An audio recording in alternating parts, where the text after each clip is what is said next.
Imagine getting out of bed, walking down a flight of stairs, unlocking your front door, and just wandering out into the cold street. Oh, wow. Yeah. And doing all of that while your brain is entirely profoundly fast asleep. Like, there is no dream guiding you. Right. No internal movie playing. Exactly. There is no narrative in your head. It's just an autopilot physical body executing these highly complex commands in the dark while the conscious mind is completely switched off. Which is such a wild concept to wrap your head around. It really is. Okay, let's unpack this because when we typically think of someone sleepwalking, pop culture gives us this very specific, almost, comical image. Oh, totally. The zombie walk. Yes. We picture a zombie with their arms outstretched in front of them, eyes glazed over, acting out whatever bizarre movie happens to be playing in their imagination. Like they're trapped in a dream. Right, like they're trying to navigate the physical world based on a hallucination. But today, we are going to completely dismantle that pop culture myth. I love this because it's so misunderstood. It really is. So we are diving deep into some clinical insights from coping and healing counseling to explore the fascinating biological reality of what is actually happening to the human body when the lights go out. And it is definitely not what people think. No, not at all. And then we're going to look at how modern clinical therapy actually steps in to help. That's the practical side of it.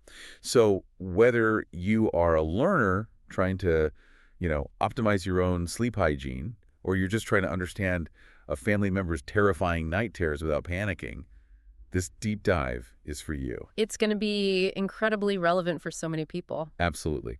So let's start with that whole acting out a dream misconception. Yeah, it is funny how sticky that classic movie trope really is. I mean, the sleepwalker is always fighting an imaginary dragon or serving an invisible customer or something. Right, completely detached from the room they are actually in. Exactly. But the clinical reality of what is happening in the brain and the body during these episodes is, well, it's far more complex. To really understand it, we have to tear that myth down right to the studs.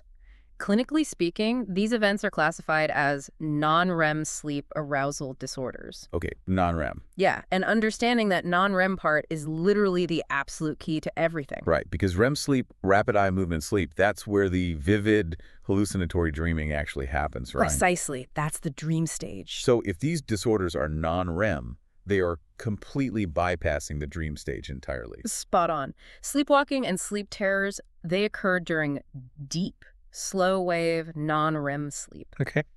And this is a profound, dreamless stage of the sleep cycle. The brain is not generating vivid narratives or, colorful landscapes. It is essentially a void. Just totally blank. Completely blank. And this dreamless state is the exact reason why the person experiencing the episode usually remembers absolutely nothing the next morning. Because there's nothing to remember. Exactly. There is no dream to remember because there was no dream happening in the first place. Man, I am struggling to wrap my head around this. I mean, I'm looking at my own hands right now. It's weird to think about, right? It really is. Wait, if the brain isn't dreaming and painting a picture of reality, what exactly is driving the physical body to get up and navigate a room? That is the million-dollar question. Right. Like if my conscious brain isn't awake to send a signal saying, lift the left leg, now the right leg, how on earth does my nervous system coordinate balance or spatial awareness or fine motor skills like turning a doorknob? How do I not trip over the coffee table? Well, what's fascinating here is the profound disconnect between the sleeping mind and the active body. A disconnect. Okay. Yeah, during one of these arousal disorders, the part of the brain responsible for complex, learned motor functions like the machinery that stores muscle memory and allows you to walk or open doors, that part is essentially awake and highly active. Oh, wow. But the conscious memory-making centers of the brain, the parts that provide self-awareness, they remain in a state of deep, paralyzed slumber. So it's like the engine is running, but literally nobody is behind the wheel. That is exactly it. The physical body is capable of executing complex, previously learned behaviors on complete autopilot. That is terrifying. It requires zero conscious direction or dream state hallucination to guide it. It is a pure physiological activation in the absence of consciousness. Unbelievable. And that is why the amnesia is so complete the next day. The memory recording function of the brain was never even turned on to capture the event. That just blows my mind. And it is not always someone taking a 2-mile stroll down the block. Oh, definitely not. There's a whole spectrum of how this autopilot behavior manifests physically. Like sometimes it starts incredibly small, right? Yeah, very subtle things. A person might just, I don't know, sit up in bed, look around the room with a completely blank stare, and then quietly lie back down. Exactly. But then it scales up. It does scale up, and it can be incredibly unsettling to witness. I mean, clinicians often hear terrified parents describe finding their child just standing in the dark kitchen staring at a wall. Oh, that sounds like a horror movie. It really does. And it can escalate to walking around the bedroom, roaming the hallways, or in extreme cases, the person might actually unlock complex deadbolts and leave the house entirely, All while asleep. all while remaining entrenched in this deep, dreamless sleep. Wow. And then there are sleep terrors, which, according to the source, fall under this exact same umbrella of non-REM Yes, disorders, they do. which is wild to me because you would naturally assume a night terror is just a really, really bad nightmare. Right, that's what everyone thinks. But it isn't. This is sudden panicked screaming. Okay. The person's heart is racing, they're sweating profusely, their pupils are dilated, and they look absolutely terrified. Pure physiological panic. Exactly. But again, there is no bad dream they are reacting to, just pure physical panic. Here's where it gets really interesting. Okay, lay it on me. I was trying to visualize this blank, hard-to-wake state, and it feels perfectly analogous to a computer that is stuck in sleep mode. Oh, I like that. You know when your monitor is completely black-like? The system looks totally shut down, Yeah. but you can hear the internal cooling fan in the hard drive Yeah. just inexplicably whirring at top speed. Yes. Doing God knows what in the background. Exactly. Yeah. The hardware is working overtime, but the software, the interface you actually interact with, is completely offline. The hardware-software disconnect is honestly the perfect way to conceptualize it. Makes so much sense. It really does, because the racing heart, the panicked screaming in a sleep terror, the act of walking down a flight of stairs, that is all the physiological hardware The responding. physical machinery. Right. The autonomic nervous system is firing on all cylinders, releasing adrenaline, moving muscles, reacting to some kind of internal misfire. Wow. But the conscious software, the part of the brain that says, I am awake, I am safe, I am making choices, is completely shut down. So no one's clicking the mouse. Right. There is no software input telling the hardware to do these things. It's just a pure hardware glitch happening in the dark. Okay, so who exactly is experiencing these massive hardware glitches? Because we usually associate sleepwalking with kids, We do, yeah. which makes logical sense. I mean, kids' brains are still developing. Their neural pathways are literally under construction. So a few glitches in the system are bound to happen. Sure, you expect a few bugs in a new system. Right. But these disorders absolutely can and do continue into adulthood. Or they even pop up for the very first time in adults, which is crazy. It happens more than you'd think. There is a very persistent misconception that sleepwalking is strictly a childhood phase you just outgrow. Right. But for many, it persists, and understanding the adult triggers is absolutely crucial here. Okay, so what are they?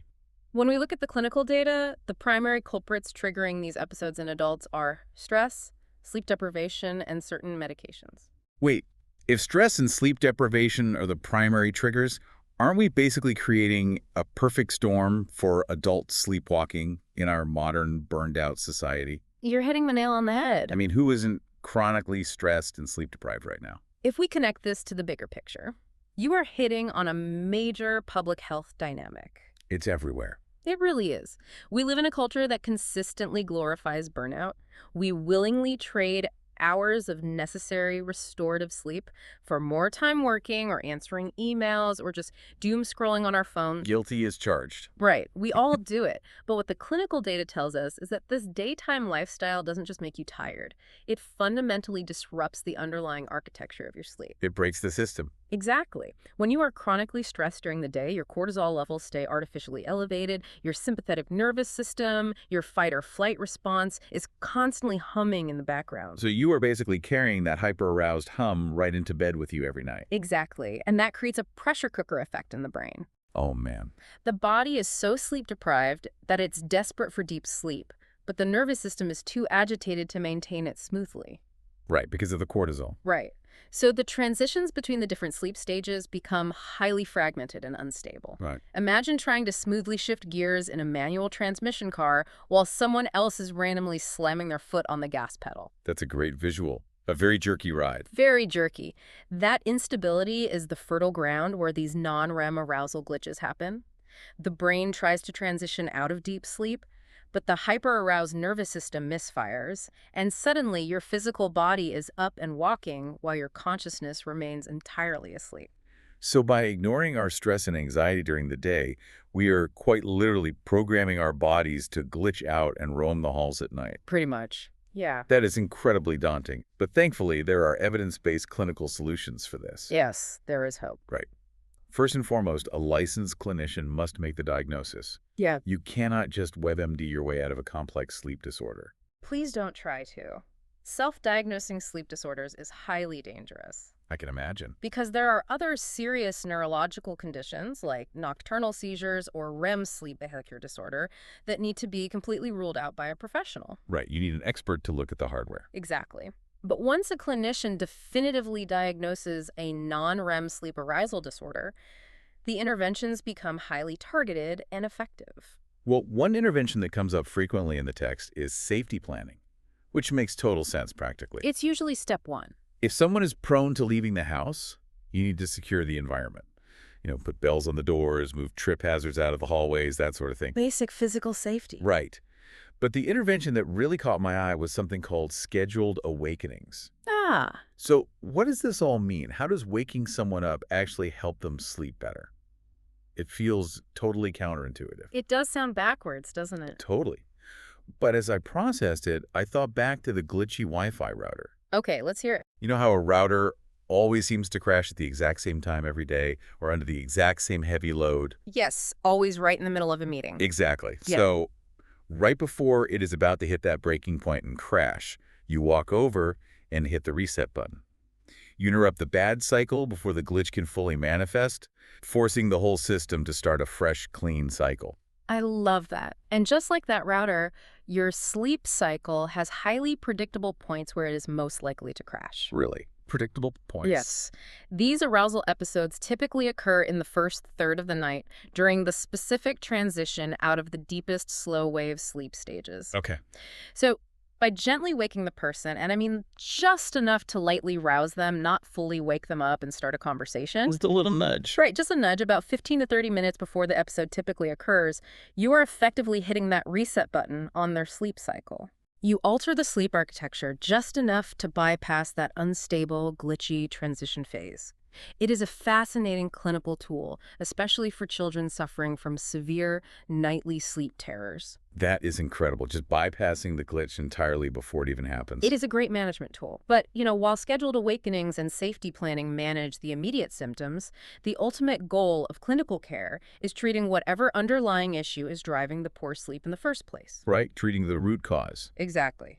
If chronic stress, anxiety, or trauma is the gasoline fueling these nighttime episodes, you cannot just put a lock on the bedroom door and call it a day. You're just masking the problem. Right. You have to treat the daytime psychological load. That is where interventions like cognitive behavioral therapy for insomnia or CBTI come in. Wait, I need to challenge that a bit. Go for it. If CBT is essentially a form of talk therapy, how does that fix a deeply physical neurological sleep disorder? Like, what is the actual mechanism there? It is a great question, and it comes back to down-regulating that hyper-aroused nervous system we discussed earlier. A fight or flight hum. Exactly. CBT isn't just venting about your day. It actively helps you identify and restructure the thought patterns and behaviors that keep your daytime cortisol levels elevated. Okay, so it lowers the stress hormone. Yes. By addressing the root anxiety or trauma during the day and reassociating the bed with actual rest rather than worry, you are literally creating a more stable chemical environment in your brain. Oh, wow. When night falls, your nervous system isn't stuck in fight or flight mode, cortisol drops naturally, sleep pressure builds properly, and your brain can finally transition smoothly between sleep stages without the hardware misfiring. So it is not just talking. It is literally rewiring the chemical state of the brain so the system doesn't crash at 3 a.m. That's exactly what it is doing. Which brings up a very practical problem. Which is? Knowing that you need to get to the root cause of your stress and anxiety is one thing, but actually finding a licensed clinician to help you do that can be incredibly overwhelming. Oh, absolutely. The huge barrier. And that is where accessible telehealth models, like coping and healing counseling or CHC, come into play as a real-world application for getting this help. Looking at how practices like CHC operate provides an excellent blueprint for what accessible root cause clinical care actually looks like in practice. Definitely. I mean, they have a deep bench of professionals. The team includes licensed clinical social workers, licensed professional counselors, and licensed marriage and family A therapists. very multidisciplinary team. Right. Essentially, whatever flavor of specialized care you need, whether you need someone deeply trained in family dynamics or someone specializing in individual behavioral therapy, they have someone credentialed to provide it. And they have over 15 licensed therapists, right? Yes, 15 plus. And it is a diverse, culturally competent team serving all 159 counties in Georgia. That statewide reach is huge. It's so crucial, especially when you're asking people to unpack their deepest, most vulnerable stressors. Because the therapeutic alliance, that critical level of trust and mutual understanding between a client and a clinician, is the absolute foundation of effective treatment. You have to trust them. Exactly. Having a diverse, culturally competent team means a much wider range of patients can find a therapist who truly understands their lived experience and the unique cultural contexts of their daily stress. And they treat the exact triggers we've been talking about. Anxiety, depression, trauma, PTSD, grief, relationships, and just general life stress. Plus, they see teens 13 and up and offer life coaching. Covering all the bases. But here's the part that I think is the real game changer. They operate as a 100% telehealth IPA-compliant practice. Which is so important nowadays. When you think about it, the traditional model of healthcare is stressful in itself. Taking a half day off work, fighting crosstown traffic, sitting in a sterile waiting room surrounded by old magazines while your anxiety spikes. Just trying to get to the appointment raises your cortisol. Right. So being completely virtual directly removes so many of those logistical barriers. This raises an important question for you, the listener, to consider. Yeah. How often do the logistical barriers and the friction of the healthcare system actually compound the exact stress you are trying to treat? Oh, all the time. Right. We know that unaddressed daytime stress manifests at night in these profound physical ways. By utilizing an accessible 100% telehealth model, the friction of accessing care is completely removed. You're just at home. You are logging on from the safety of your own couch. Acknowledging that and reducing that friction is almost a therapeutic intervention in itself. And one of the biggest hurdles to getting help is always the financial cost. Always. But practices like CHC are built to bypass that too. Right. Rather than operating strictly on an expensive, out-of-pocket cash model, they take major commercial insurance and even Medicaid. That accessibility is incredible. Yeah, it really is. Conceptually, what this means is that some patients are getting highly specialized root cause care for the cost of a couple cups of coffee, or in many cases, entirely for free. Because Medicaid has a $0 copay with them, right? Exactly. Medicaid is a $0 copay. And for commercial insurances like Aetna, Cigna, Blue Cross Blue Shield, United Healthcare, and Humana, it's typically just a $10 to $40 copay per session. That's amazing. They are actively tearing down the financial barriers to treating the root causes of these sleep disorders.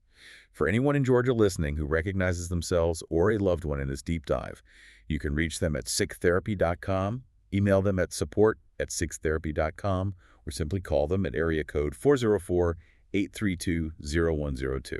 It is a comprehensive model of care that successfully moves the conversation from the abstract science of sleep architecture directly into practical, actionable steps for the patient. Yeah, it takes it out of the textbook and into real life. Exactly. Well, we have covered a massive amount of ground today. We really have. We started by completely busting the pop culture myth that a sleepwalker is simply a zombie acting out a vivid dream. Goodbye to the zombie walk. Seriously, we learned that the clinical reality is actually a non-REM disorder happening in a deep, dreamless void, driven by a profound disconnect between an active motor cortex and a completely sleeping consciousness. And we also explored the wide spectrum of how these neurological glitches manifest physically, from a confusing blank stare in bed to the terrifying, adrenaline-fueled racing heart of a sleep terror. The hardware misfires. Right.